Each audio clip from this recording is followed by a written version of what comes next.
Let me tell you a story, my story, of dealing with the Financial Ombudsman Service and His Majesty's Courts and Tribunal Service. This spans many years and highlights a lack of real protection the public receives when they need help the most. Both the Financial Ombudsman Service and His Majesty's Courts and Tribunal Service are public bodies. They exist to serve us. They're accountable to the public, and the public working within them should be trustworthy individuals who make the lives of those they interact with better. So please, hear my story and decide for yourself if that's truly the case. My story begins in 2009. I enrolled in a training course for a company called Advent Trading. The course was financed through a loan from Barclays Partner Finance, and when I signed up, I was assured both verbally and in writing that no repayments would be due for the first 12 months, and that if I did not pass the first stage of the course or secure better employment within that 12-month period, I could cancel the agreement with no financial obligation. Everything was going as planned until January 2010. The day before my first exam, I received a call informing me that Advent Training had gone into administration and would no longer be delivering the course. That's fine, you'd think. As per the terms of the agreement, it was all void. I had this in writing, after all, but Barclays Partner Finance had other ideas. They insisted I continue with a different training provider of their choosing. I sent them the documents outlining the original terms, but they refused to accept them. So I turned to Financial Ombudsman Service, a service advertised as fair, impartial, and easy to use. This was the beginning of what would become 15 years of stress, injustice, and personal suffering. My case was initially assigned to Rob Cooper, and he told me he would be requesting the complete file from Barclays and asked me to send only documents the bank wouldn't have. I complied, but the Ombudsman ultimately ruled in favour of the bank. I rejected the decision and life went on, or so I thought. I had been working successfully in financial services sales, and in 2016, after struggling for a period to secure work and being turned down for yet another role, I was advised to check my credit report. I was stunned to discover a default placed by Barclays Partner Finance. This was a direct breach of the original agreement, and I returned to the Ombudsman. Once again, they sided with the bank. Andrew Williams, today's assigned employee, did state that the claim could be reopened if new evidence emerged, but for now it was closed. Now I'm a curious man, so I asked about the documents guaranteeing the agreement would be cancelled if the training was not provided. Surely this proved my complaint was valid, and it likely would have, except these documents were not on file. They were not included in the file Barclays submitted to Rob Cooper, and because I'd followed Rob Cooper's instructions not to submit documents the bank should have, the Ombudsman never saw them. This would appear to be clear negligence on the part of Rob Cooper. It would also appear a clear valid reason for Andrea to reopen my case. However, it was not. When I submitted the missing documents, the Ombudsman refused to reopen the case despite their own promises. I was informed of this by Andrea Williams and advised to take legal action, advice that was later confirmed by her manager. Following their advice from public servants, I began legal proceedings against Barclays Partner Finance.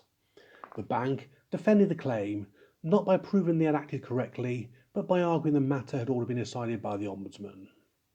The court accepted this argument, a decision that would appear wrong in law, but they also ordered the Financial Ombudsman to reopen my case, this time including the evidence that had previously been excluded. However, even with the judge's instruction, the Ombudsman refused. They contradicted earlier statements, as well as potentially being in contempt of court.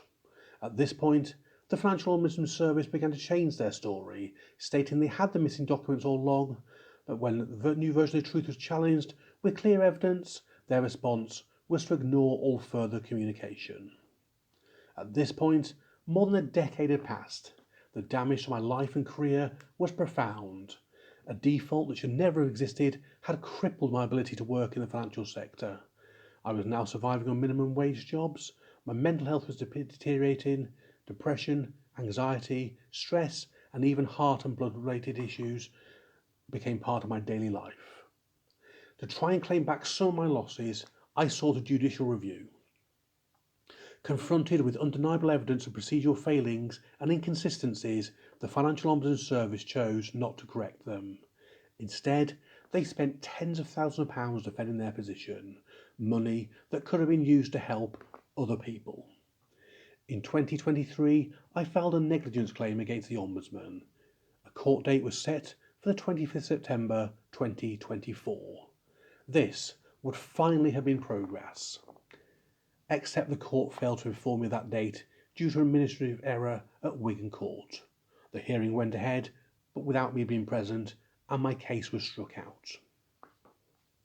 I made multiple visits to the court to address this, and was even physically assaulted by a senior member of staff on one occasion. In December 2024, I filed 2 new applications, one to set aside the strikeout decision and another for contempt of court against the Financial Ombudsman Service for ignoring the judge's prior instruction. A new hearing was scheduled for the 12th of June 2025 at Wigan Court.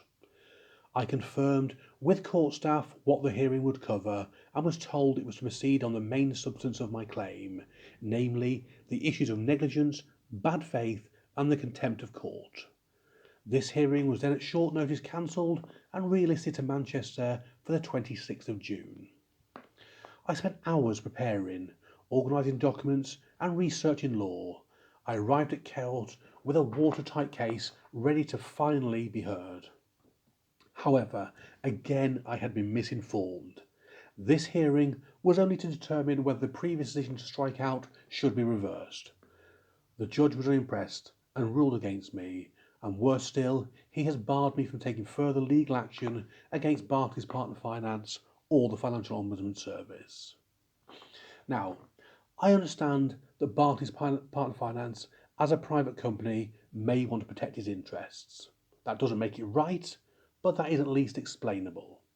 However, the Financial Ombudsman Service, they are public servants. Their sole responsibility is to ensure fair treatment.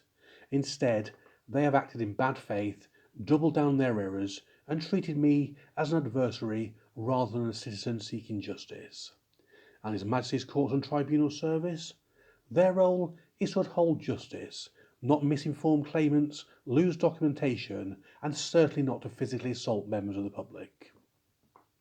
When the systems that are supposed to protect the public become adversarial, negligent, or self-serving, something fundamental is broken.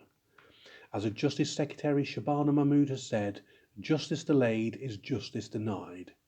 In my case, justice hasn't been delayed, it has been denied, obstructed, and erased. So I ask you this question.